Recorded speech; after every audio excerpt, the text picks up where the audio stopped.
exclusiva ao Grupo Perfil Brasil, a médica pneumologista Margarete Dalcomo falou sobre os estudos da Fundação Oswaldo Cruz em torno da vacina BCG para tratar o coronavírus. Ela, que é uma das principais vozes no assunto, falou também sobre CPI da pandemia, o ritmo de imunização aqui no Brasil e, claro, a polêmica em torno da Copa América. Acompanhe. Doutora Margarete, a senhora está na linha de frente aí de combate a essa pandemia há muito tempo, desde o início, e agora está à frente também de uma pesquisa, de um estudo sobre a vacina BCG no combate a essa pandemia, ao coronavírus. Como é que está o ritmo desse estudo? O que a gente pode esperar dessa fase dele? Bom, em primeiro lugar, tem que registrar o extraordinário que são as vacinas nessa questão do controle da pandemia da Covid-19, né? Foi um feito humano extraordinário, né, de ter esse número de vacinas já aprovadas para uso clínico, né? A BCG é uma vacina antiga que nós já conhecemos, usada para profilaxia de casos graves de tuberculose em recém-nascido, usada no Brasil já há muito tempo, desde 1976, para outra finalidade. Mas a BCG é uma vacina muito curiosa, porque ela provoca uma reação imune nas pessoas muito variada. Então, por isso, foi feita a hipótese de que ela pudesse ou atenuar casos de Covid-19 ou até impedir. Então, esse é um estudo de fase 3 contra placebo. Nós já terminamos a inclusão no Brasil, é um estudo grande, incluímos 2.700 profissionais de saúde em 3 sites da Fiocruz, Rio de Janeiro, Manaus e Mato Grosso do Sul. E é um estudo multicêntrico internacional, coordenado pelo Murdoch Institute da Austrália. E ele está sendo feito na Inglaterra, Holanda, Espanha, Austrália e Brasil. Então, é um estudo interessante, nós devemos apresentar os primeiros resultados nos próximos meses e ainda junto com outras vacinas, né? Então, assim, hoje nós temos uma situação muito especial em relação às vacinas, né? Nós temos 88, imagine você, ensaios clínicos de vacina no mundo e mais de uma dezena de vacinas aprovadas para uso clínico em pessoas, né? Aqui no Brasil, agora a Butanvac, qual a sua expectativa em relação a ela? Olha, eu acho que o Brasil é um país, né, com as duas instituições que nós sabemos, tanto o Instituto Butantan quanto a Fundação Oswaldo Cruz, são instituições capazes de realmente produzir vacinas e desenvolver modelos ou plataformas, como nós chamamos de vacinas. Eu acho que sim, eu acho que o Butantan tem perfeitas condições de fazê-lo e o Brasil tem, por justiça, condições de buscar a sua autonomia na produção, na concepção e na produção de vacinas para a sua população. Porque essa dependência, né, do IFA, da China, da Índia, acaba complicando um pouco, não, doutora? Aqui a senhora atribui essa lentidão na nossa vacinação e na demora também em chegar os insumos aqui no Brasil. A demanda, atender a demanda interna primeiro? São duas questões, né? O Brasil não investiu adequadamente na questão da química fina, né? Então, o Brasil é dependente de matéria-prima para muitos medicamentos, inclusive, até para doenças endêmicas. Nós fazíamos antes e deixamos de fazê-lo por uma questão de mercado, né? Essa coisa horrorosa, né? Então, passamos a ser muito dependentes, quer da China, quer da Índia, que são os dois maiores produtores de matéria-prima da química fina no mundo. Então, nós ficamos realmente muito à mercê dessa dependência. E com os erros diplomáticos ocorridos, né, evidentemente, tudo isso foram muitos fatores, né, que resultaram nesses atrasos totalmente indesejáveis. E depois nós não negociamos as vacinas quando elas estavam num momento muito positivo do Brasil, que foi propiciar condições de desenvolver os estudos de fase 3, como nós fizemos para a Pfizer, para a Janssen, mas, no entanto, não fizemos as encomendas, né? Então, ficamos à mercê, apostamos corretamente na vacina da AstraZeneca, com a Fiocruz, né, que vai nacionalizar o processo todo, então o Brasil ganhará autonomia na fabricação de vacinas do modelo AstraZeneca-Oxford, inclusive com o IFA, né? A Fiocruz já está liberada pela Anvisa para começar a fabricar, inclusive, o IFA no Brasil, de modo que durante até o final de 2021 nós teremos uma vacina completamente brasileira. Nós temos uma CPI em andamento no Senado que está analisando as ações e omissões do governo, do poder público na aquisição de vacinas e nesse combate à Covid-19. Como especialista, já dá para ter uma visão, desde o início da pandemia, quais foram os erros, quais foram os acertos para a gente chegar nesse ponto em que estamos hoje? Olha, desde o início nós nos ressentimos, né? Nós que trabalhamos em instituição pública, né? Eu participei de muitas comissões e do Ministério da Saúde durante muitos anos, inclusive, né? Como médica, como pesquisadora clínica. E eu me lembro que no primeiro SARS-CoV, né? Quando teve o H1N1, quando nós começamos a vacinar pessoas, o Ministério da Saúde tinha uma coordenação central. Então, as medidas eram homogêneas no país inteiro. Então, nós nos ressentimos nesta epidemia, desde o início, dessa falta.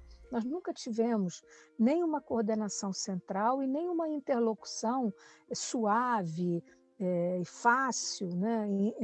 Não entre nós, mas entre as autoridades mesmo. Então, essa dicotomia, esse discurso que eu chamo muito paradoxal entre aquilo que eu digo, né? Olha, tem que ter distanciamento físico, tem que todo mundo usar máscara, tem que todo mundo respeitar as normas sanitárias e autoridades que dizem outra coisa. Isso criou, além da perplexidade do país ser apanhado tão pesadamente com uma epidemia, com uma letalidade alta, né? Muita morte, muito luto, tudo isso fez com que a opinião pública não ficasse de maneira nem homogênea e nem firmemente informada sobre o que era necessário. Então, sem dúvida nenhuma, esse foi o erro mais fundamental, né? Então, mesmo para vacinação, quer dizer, olha o caos que é a vacinação, cada um faz uma coisa, cada município faz uma coisa, não há uma coordenação central do ponto de vista do PNI, que essa é a prioridade, não pode usar a segunda dose, enfim, coisas desse tipo, né?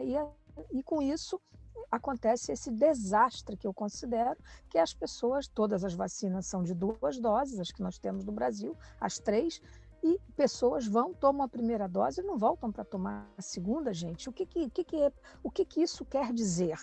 Quer dizer, é um descrédito, é um excesso de crédito que possa estar imunizado, é a nossa cultura, que é uma cultura que não respeita norma nenhuma. Então, assim, é uma coisa muito, muito desastrosa isso. Então, uma campanha de divulgação, como isso que nós estamos aqui fazendo, que oriente as pessoas, olha, as vacinas foram concebidas para serem aplicadas em 2 doses, não adianta tomar uma dose só, tem que voltar no dia certinho, ou se não puder naquele dia, no dia subsequente, no dia seguinte, nos dias seguintes, para tomar a vacina. Não pode não tomar a segunda dose.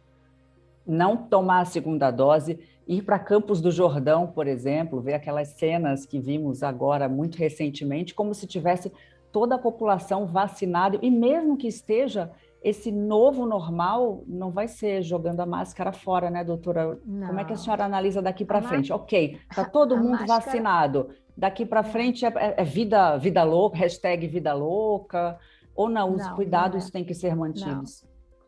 tem. A máscara, Lília, eu tenho dito isso sempre, né? A máscara é uma indumentária, né? Você vê que ela está sempre aqui, ela está sempre perto de mim, a Olha minha, né? Está aqui, aqui olha a sempre minha perto, aqui, está com sempre perto, né? strass. Porque se Ó. chegar alguém aqui entregando alguma coisa, ou falando comigo que não seja da casa, né? Então, assim, a gente tem já no piloto automático, né? Tem máscara no carro, se esquecer, tem máscara na bolsa. Então, assim, a máscara é uma indumentária que passa a fazer parte da nossa vida em qualquer lugar em que nós estejamos com outras pessoas, sobretudo se for num ambiente fechado. É claro que a transmissão do SARS-CoV-2, do vírus, ela já está claramente demonstrada que ela está ligada ao ambiente, então quanto mais fechado o ambiente, mais pessoas houver, maior o risco de transmissão. Então é claro que se você me perguntar, eu posso passear no Jardim Botânico de São Paulo, do Rio, sem máscara? Pode. Pode sim, se você estiver sozinha ou a 2 metros de distância de outra pessoa, você pode. Pode andar de bicicleta nesses lugares, pode, né? Ao ar livre. Agora, num ambiente fechado, onde haja várias pessoas, né? Imagine você, nós estamos falando de uma doença que não é transmissível de uma pessoa para outra, ela é transmissível de uma pessoa para várias outras. Então, se alguém dá um espirro, por exemplo, são 200 milhões de partículas virais infectantes que são jogadas no ar. Então, assim, então essas festas de casamento que nós temos visto, Campos do Jordão, enfim, festas aqui no Rio, clandestinas, que são toda hora, ou mesmo as que não são, né, enfim, desmontadas, é muito triste, porque é uma ilusão. E com outro agravante, que eu vou lhe relatar. Não adianta ficar gastando dinheiro e usando o álibi de fazer esses testes de farmácia, para dizer assim, como eu já vi amigo, cliente, dizer, não, mas eu testei todo mundo para ir à festa. Esses testes não têm boa sensibilidade, como nós chamamos, ou seja, eles não são capazes de detectar adequadamente a doença. Então, não adianta, quer dizer, você vai gastar dinheiro à toa e não vai fazer, vai se iludir e não adianta. Então, essa não é uma medida correta. E eu quero deixar esse alerta aqui para todos que estão nos ouvindo. Que gera uma sensação falsa de segurança. Não estava Falsa, todo mundo falsa, testado, não estava. Estava todo falsa, mundo correndo risco, falsa. é isso. Agora, a Fiocruz Para divulgou um você estudo. viajar, Pode para você continuar, doutora. viajar, por exemplo, né, todas as companhias aéreas pedem um PCR negativo feito 48 horas antes, e E você o não que pode tirar você máscara. passou Então, 48 horas depois? Foi em um não, mas lugar? aí não Pode deu ser tempo. que. Aí não deu tempo, né? Não deu tempo de você se contaminar, né? Porque o tempo de incubação ele é 3, 4, 5 dias, até um pouquinho Então, aquele PCR varia, é né? Eu estou falando válido. médio. Então, o PCR feito 48 horas antes de você viajar, estando negativo, ele vai sair o resultado no dia anterior à sua viagem, ou no mesmo dia, ele lhe permite embarcar. É que usam Né? o E teste além da disso, farmácia com essa alegação para tudo, né? Ah, não, não, eu não, fui mas a companhia testado, aérea não é diferente aceita. do PCR. Companhia aérea não aceita teste da farmácia. Companhia aérea só aceita PCR. PCR feito por suave nasal. Esse é o padrão ouro no mundo todo. Nenhuma companhia aceita outro. Agora, doutora, a Fiocruz divulgou um estudo que mostra aí os riscos do agravamento da pandemia, caso não aconteça o distanciamento, o isolamento, a continuação do uso de máscara. É um cenário realmente complicado, ainda por causa das variantes que a gente está vivenciando, né? A multiplicação desse vírus.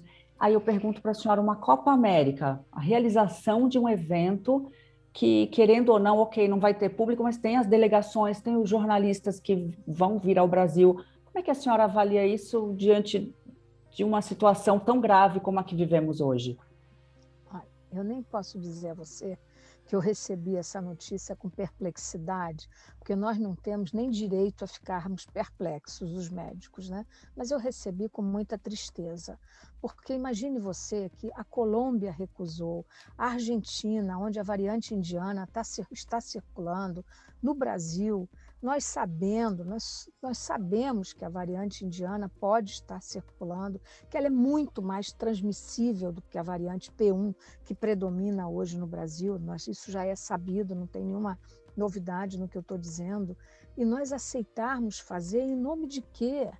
Né? É o quê? O que que isso representa? Né? É dar uma alegria para o povo? É sem público. Né? Então, assim, é inadmissível que isso tenha ocorrido. Né? Na verdade, a nós todos nos entristeceu muito que essa decisão, mais uma decisão equívoca, tenha sido tomada, por mais popular que eventualmente ela possa ser. E nós entendemos, né? Olha como todos nós gostaríamos de estar nos reunindo, de estar encontrando os nossos amigos, nossos congressos médicos, não tem mais congresso, né? E um congresso médico é um momento, para nós, é nobre, né? Onde nós não só assistimos aula ou damos aula, mas encontramos pessoas que não vemos todos os dias, né? Então, assim, mas nós sabemos que não é possível ter isso. Mesmo com todos Então, os protocolos de segurança não, rígidos, não vocês dá. que são médicos Não, sabem que não é não, possível realizar um congresso. Que dirá uma não. Copa América? Não há congresso presencial. Não tem, está tudo suspenso. O ano de 2021 e já tem congresso sem ser presencial previsto para 2022. Nós já sabemos isso. Então, já acaba já respondendo a minha pergunta seguinte, que é, com o andamento da vacinação aqui no Brasil, a expectativa de ter Réveillon, de uma vida normal em 2022, mas já não vai ter congresso de médicos, por exemplo. Qual a sua expectativa em relação ao andamento de vacinação e a retomada de uma vida normal?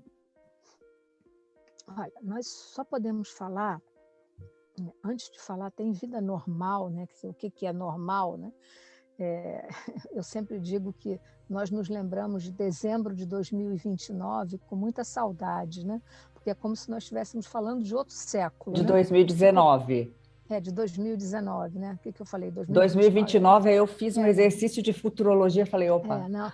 pode começar. 2029 tudo estará melhor, nós estaremos mais velhas, mas enfim, esperamos estar vivos, né? Esperamos estar Mas nós vivos. nos lembramos de 2019 assim com uma saudade, né? Como se nós estivéssemos falando de um outro século na história, né? E na verdade, assim, nós precisamos alcançar no Brasil, país de 210 milhões de habitantes, para nós termos algum grau de tranquilidade, nós precisamos ter no mínimo 70% da população brasileira vacinada. Não adianta dizer que vai vacinar 70 milhões, porque isso não vai resolver. 70 milhões é um terço da população. Nós precisamos vacinar 150 milhões de pessoas até, digamos, outubro desse ano, para que nós tenhamos um respiro.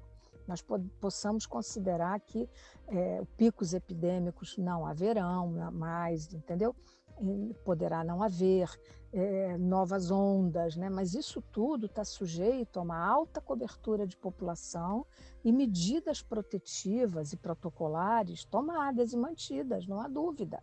Então, nós estamos longe ainda desse modelo, nós estamos num momento muito grave, nós não saímos do momento grave da epidemia, nós estamos aumentando, tudo é muito flutuante, né? Hoje mesmo eu analisava esses dados de curva, análise de tendência, nós ainda temos tendência de aumento no Brasil, em vários locais, né? Existe um dado que vocês nos ouviram falar muitas vezes, que é aquele RT, né? Que é a taxa de transmissão, que a gente fala abaixo de 1, acima de 1, quando está acima de 1 é um desastre. Nós ficamos muitos momentos acima de 1 em muitas cidades brasileiras, e agora nós estamos com 0,99. Você imagina, está quase atingindo. Então, a luz vermelha está acesa. É isso que eu quero dizer. Então, nós voltamos a aumentar a taxa de ocupação de leitos hospitalares nos últimos 10 dias. São Paulo voltou a aumentar, Rio de Janeiro, né, as grandes concentrações de pacientes de Covid-19 internados, todos eles revelam, com um agravante. A epidemia mudou de padrão. Ela não é mais aquela doença que internava pessoas idosas, com muitas comorbidades, não. Ela hoje interna pessoas jovens, né? Eu visitei recentemente a maior UTI pública no Brasil, que é o Hospital Ronaldo Gazola, no Rio de Janeiro, com 420 leitos para Covid-19, a média de idade dos internados era abaixo de 55 anos. Então, a epidemia mudou. Isso revela que essa mobilidade social enorme de pessoas mais jovens, né, lotando transportes coletivos, sem nenhum controle, sem nenhuma fiscalização, é desastroso isso, né? E usando máscaras de má qualidade, né? Não sei se você viu, a Fiocruz começou agora, junto com o Rio pela Vida, um programa muito bom que nós estamos fazendo de distribuição de máscaras de boa qualidade para a população. Distribuímos ontem na Central do Brasil 22 mil máscaras. E Fundamental. vamos fazer agora nas barcas de Rio-Niterói, em lugares de grande concentração, distribuindo máscaras que são boas, que são confiáveis. E não essas máscaras de tecido, cuja gramatura não é capaz, a gramatura é a tessitura, né? É quanto ela pode proteger o tecido, né? Então não adianta, né? A gente vê até gente usando máscara de tricô. De crochê, de Você, tricô, pois é, toda imagine você, trançadinha. ali passa até mosca, quanto mais vírus, né? Então, para uma nova normalidade, seja ela qual for, não é, doutora? É importante, acima de tudo, ficar vivo, preservar a vida, para que em 2022, 2023 estejamos aqui para essa normalidade. E sem sequelas, né? Porque lembre-se que nós estamos falando de uma doença que deixa sequela. Tem muita gente que passou pela Covid-19 que hoje demanda, né? Te digo como quem trata, que hoje o maior desafio para nós é a síndrome pós-Covid, né? Nós hoje vamos precisar de muitos serviços médicos de reabilitação multidisciplinar. Reabilitação pulmonar, respiratória, cardíaca, motora, neurológica, psiquiátrica. Há muitos problemas psiquiátricos relacionados à vivência da Covid-19. É uma situação que se reveste de consequências que precisam ser olhadas, né, de uma maneira, digamos, holística, né? E não, a doença ela não se encerra nela só, né? Ela tem componentes outros que exigem muita atenção. Doutora, muito obrigada por essa entrevista. Parabéns pelo trabalho e continue aí firme nessa luta, que eu imagino que, se para a gente jornalista não é fácil, para vocês, então, que estão aí na linha de frente, eu imagino a dificuldade. Muito obrigada. Mas seguimos com prazer e compromisso. Obrigada.